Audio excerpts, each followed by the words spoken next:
Hey guys, it's me, Plain Jane Wisdom, coming to you from Piedmont Park today.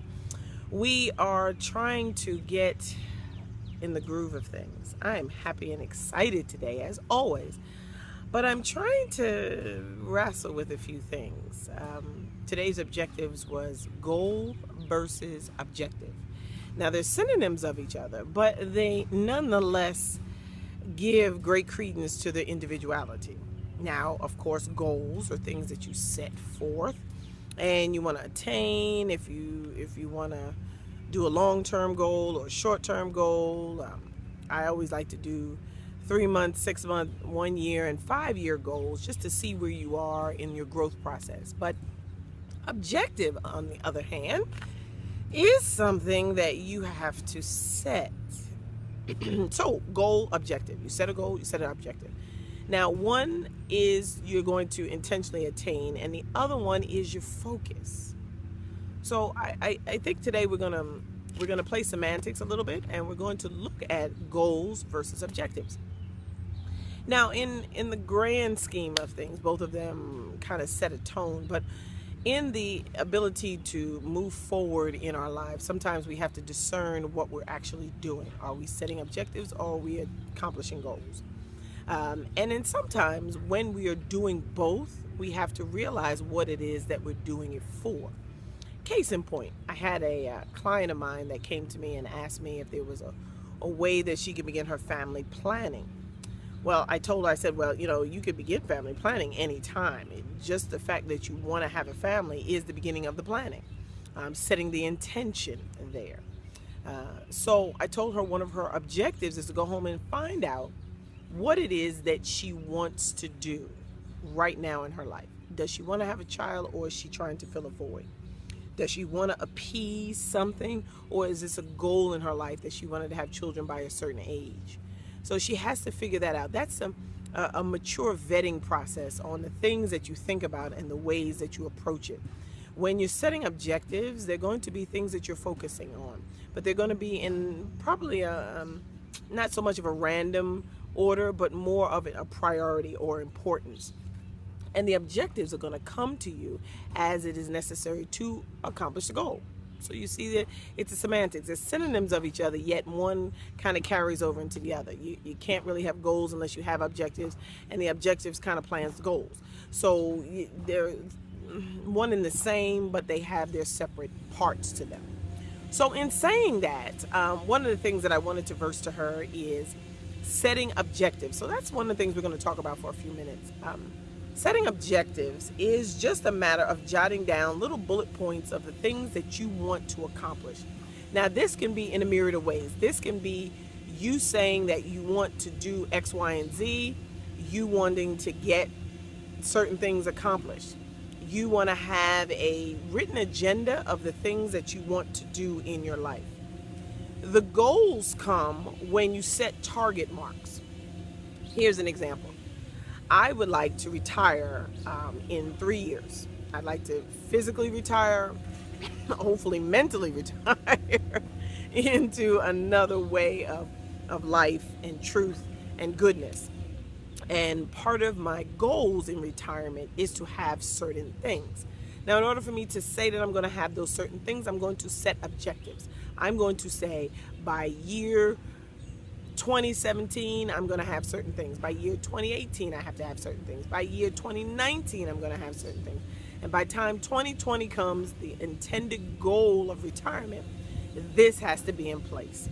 So the goal is the end game, but there is a means to an end.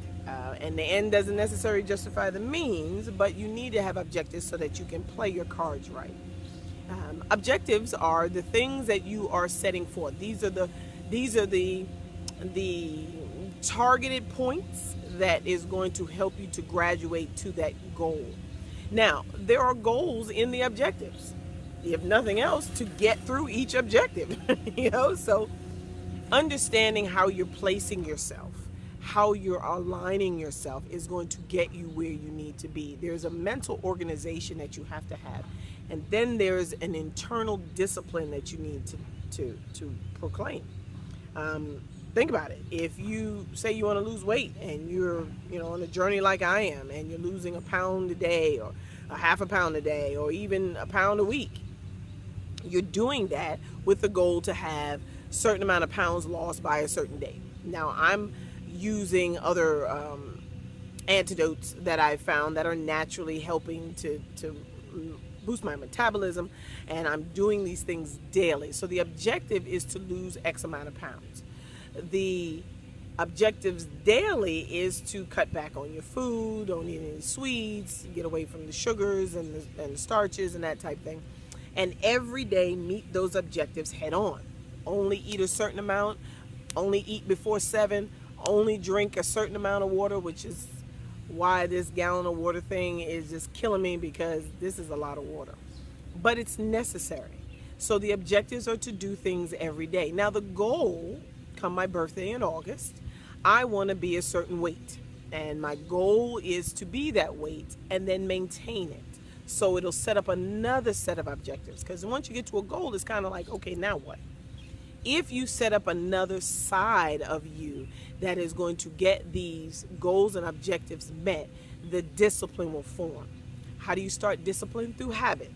How do you start a habit? It takes about 21 to 28 days, based on the experts, to begin and maintain a habit. Whether it's to quit smoking or it's to begin a new diet plan. It takes about 21 to 28 days to mentally and physiologically adapt to that thing. So what we're going to do is we're going to take this video and we're going to take this wisdom and we're going to move it into an actuality. So we're going to finish up here with goals and wisdom, goals and objectives, and move to the wisdom of the application. But to close on objectives, we want to make sure that our objectives are clear, that the objectives are easily attained. We don't want something that's going to take us all the way out of our comfort zone. Now, we have to, change is the only thing constant in this world, and we have to grow through that change, but we don't want to make it impossible so that we won't complete it.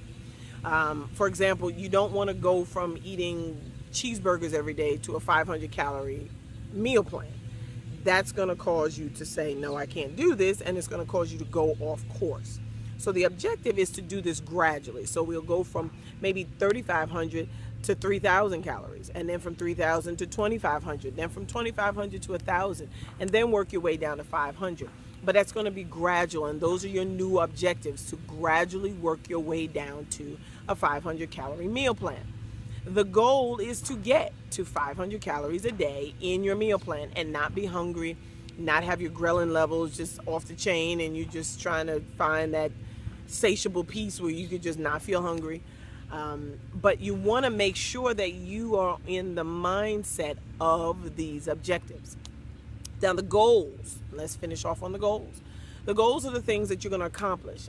And ego likes goals. So if you are like me, when you set a goal and you make it, you're shouting, you're jumping up and down, you're so happy, you're elated. You're like, I did this, I did this. Now, whether you feel as though that was a spiritual accomplishment or if that's a physical accomplishment, you have done something that you didn't ordinarily do. And that in and of itself is a goal. It is actually a self-esteem goal as well. So it kind of feeds two monsters in that. But the ego, using the ego for good, is allowing you to be able to take what it is that you already have and ordain it with what it is that you're trying to accomplish. And then the two meet in the middle, and one is the encourager and the other one is the motivator. And I pray that whatever it is that you are accomplishing today, that you set healthy objectives, that you minimize the wear and tear on your guilt and your willpower, and that your goals will be met in a timely manner, and a very, very, very exciting time you will have. Now let's put all this into action in the next video. Thanks.